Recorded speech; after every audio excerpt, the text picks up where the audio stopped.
Hey guys, it's Jani, and if you're here, you're probably here for my college video because that's the videos that I'm making now. So a lot of people ask me for my stats, which I don't know if I'm gonna post yet because I plan on doing a video with like all of my friends who got into other schools and like all of us like talking about that college process together towards the end of the year, like near decision day.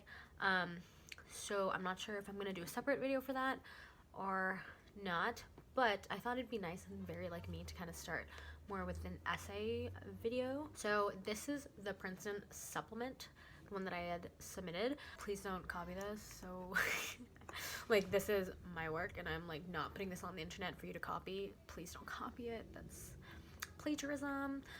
Yeah. I don't really know why I'm posting this. It's more just because people on my first video had like asked me to, because I used to have a stats video up and then it was just like very, very poorly done, so I took it down, planning to refilm it later, but I don't know if it'll happen. And so a lot of people had asked me to read my essays, and so I'm going to read the Princeton Supplement because it's one of my favorite ones that I wrote.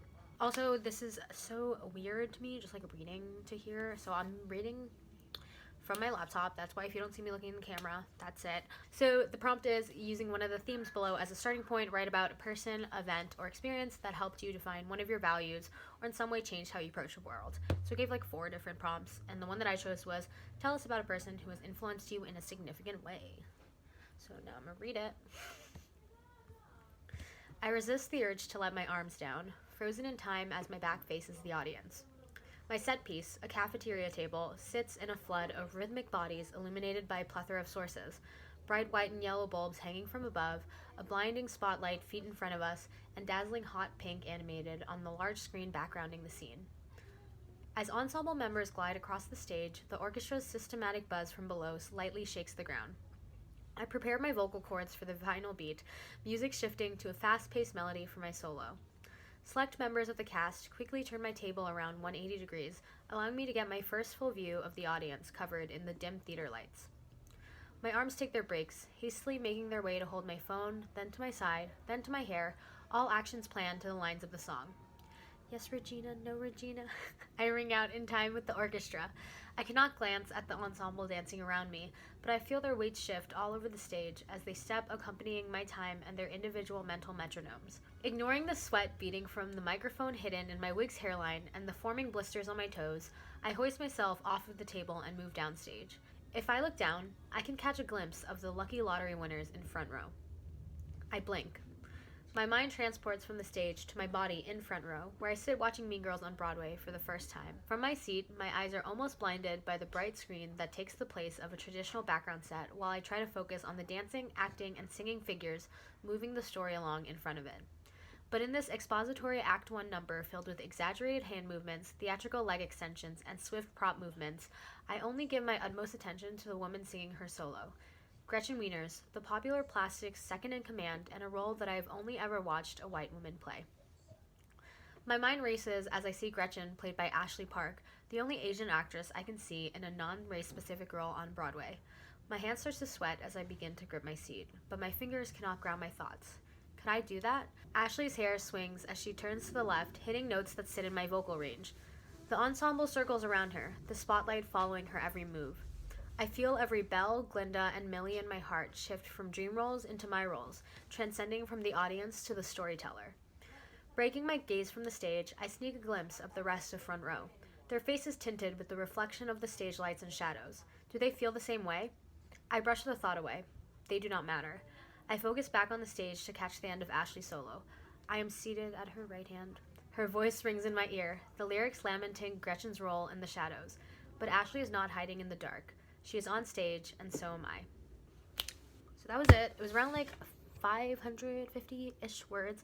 Okay, so that was my main Princeton sup. That took me probably about like a week to write and edit because my college advisor was like reading it with us, and it just took me a while, so there's that. So Princeton also had 2 kind of shorter supplements that were max 200, 250 words. And so I wrote those in narrative because one, my college advisor told me to, but also like it kind of screams narrative. Yeah, so I'll read those 2 and that'll be the end of the video. Okay, so the first shorter supplement was, please briefly elaborate on one of your extracurricular activities or work experiences that was particularly meaningful to you. My legs are uncontrollable. Their sporadic bounces and my fidgeting fingers betray the iron blazer and sharp silhouette that attempt to mask any emotion. I lightly tap on the index card in my hand. The 3x5 rectangle is strategically organized to the flow of my argument, covered in keywords and symbols indecipherable to anyone but me. Tonight's opponent sneaks a glimpse into the debate room. I think they just finished. She turns to me, knowing our battle will begin in a few seconds. The moderator steps outside to call us, and we file inside, enveloped by thick silence. I stand behind the podium, eyeing the judges in the rows in front of me. Earning the starting cue, the moderator's slight nod, I take a deep breath and proclaim loudly, "May it please the court?" After a quick glance at my note card, I begin my first assigned argument. While I continue my speech, my mind goes through its checklist: eye contact, pause, emphasize. Sneaking glimpses at the families sitting behind the judges, I ignore their frowns with each line. My gaze reaches my parents in the last row, immigrants whose status in this country are a result of the very policy I must argue against. I catch my mother's eye turned upwards as she gives me a thumbs up. The court should affirm the requested position. Thank you. I complete my claims, stepping to the side, fully prepared to take on the respondents' counters. So that was that one. Okay, that's it. And so then the next short response one was, "Please tell us how you have spent the last 2 summers or vacations between school years, including any jobs you have held." So I wrote this in narrative as well. As I settle on the red cushioned chair, my eyes gaze at the bed that sits atop the stage. My hands grip onto tonight's slick playbill.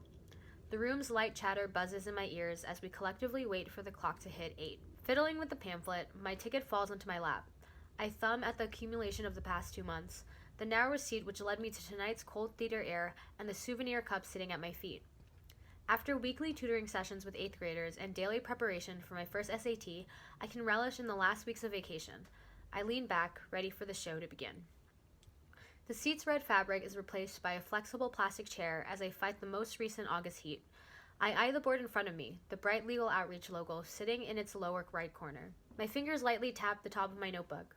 Its sheets house the color-coded notes that I'd taken on last night's reading before belting show tunes. Today's topic is Epictetus, yet the atmosphere houses no trace of his grim philosophy. The classroom's uniform murmur, my peers worrying about next week's final, dies down as our professor walks to the front of the room and adjusts the projector. In time with his opening clap, I lean forward against the desk, ready to discuss ceramic cups and dinner parties. Those were my, essays. Now we have a few details, or, the short one-word answers. So I guess I'll read that. I don't know if they actually really care about this part, so whatever. So, favorite book, I said Never Let Me Go by Kazuo Ishiguro, but this was quickly changed literally the day after I submitted this application, because it was due November 1st. I submitted it October 30th, and then October 31st, I finished reading The Secret History by Donna Tartt, and that's my actual favorite book. But by the time I submitted this, it was that Never Let Me Go was my favorite book. Favorite movie, I put Clueless, because I love that movie. For my favorite website, I put thriftbooks.com, because books are expensive, but not on thriftbooks.com. And then 2 adjectives your friends would use to describe you. I said short and passionate, because that's me. My favorite recording, I put Light from Next to Normal. Favorite keepsake / memento, I said a playbill for my first Broadway show, Beauty and the Beast, on July 25th, 2004. My favorite source of inspiration, I said the Word of the Day app. And my favorite word is juxtaposition, for no other reason besides I love the way it sounds. Juxtaposition. Just say juxtaposition. It's such a fun word to say. That's why it's my favorite word. And then favorite line from a movie or book, I chose a line from Lady Bird, and it's her saying, "Well, I gave it to myself. It's given to me by me," because she's talking about her name. That's just, I thought it was funny. So that's pretty much it for what I submitted, writing-wise, to Princeton. If you want, I also did an art supplement where I sent in a video of me singing 2 musical theater songs, and that also required me to have a personal statement about what theater and the arts means to me. So if you want me to post that video and read the little supplement thing that I had submitted, just ask, say the word, I'll do it. I also didn't read my Common App essay, or my personal statement. So if you want me to read that, I will also do it. Just say the word. But I feel like this was a little more unique to Princeton.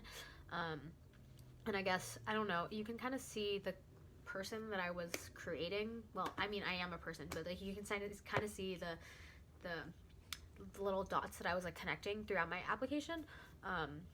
And yeah, I think you can really see that. And my interview was really bad, so if you want me to do a video on how bad my interview was, just say the word, I'll do it. Yeah, so I'm really bad at outros. I hope you like this video. I hope it wasn't too boring. Please subscribe. Thanks.